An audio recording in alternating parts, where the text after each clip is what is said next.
குமரிக்கடல் மற்றும் அதனையொட்டிய கடல் பகுதிகளில் நிலவி வரும் வளிமண்டல சுழற்சி காரணமாக தென் தமிழகத்தில் கனமழை பெய்து வருகிறது. கன்னியாகுமரி, திருநெல்வேலி, தென்காசி, தூத்துக்குடி உள்ளிட்ட மாவட்டங்களில் பெய்து வரும் மழையால் மக்கள் பல்வேறு சிரமங்களுக்கு ஆளாகியுள்ளனர். தூத்துக்குடி மாவட்டம் சாத்தான்குளம் அருகே உள்ள பெரியதாழை கடற்கரை பகுதியிலிருந்து சேவியர் காலனி குடியிருப்பு பகுதி வரை மழைநீர் சூழ்ந்துள்ளது.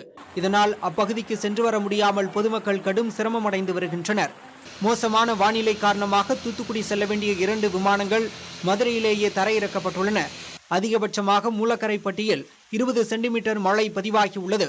இதேபோல் கன்னியாகுமரி மாவட்டம் பெருமாள்புரம் பகுதியில் உள்ள அகதிகள் முகாமில் வெள்ள நீர் புகுந்தது. 50க்கும் மேற்பட்ட வீடுகளுக்குள் மழைநீர் புகுந்ததால் மக்கள் சிரமம் அடைந்தனர். 5 கிராமம் சந்திப்பில் உள்ள கால்வாய் நிரம்பியதால் உபரி நீர் சாலையில் வெள்ளம் போல் ஓட ஆரம்பித்துள்ளது.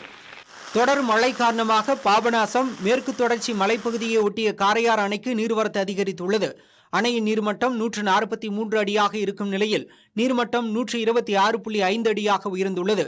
முன்னெச்சரிக்கை நடவடிக்கையாக கனமழை பெய்து வரும் பகுதிகளில் மின்சாரம் முற்றிலுமாக துண்டிக்கப்பட்டுள்ளது.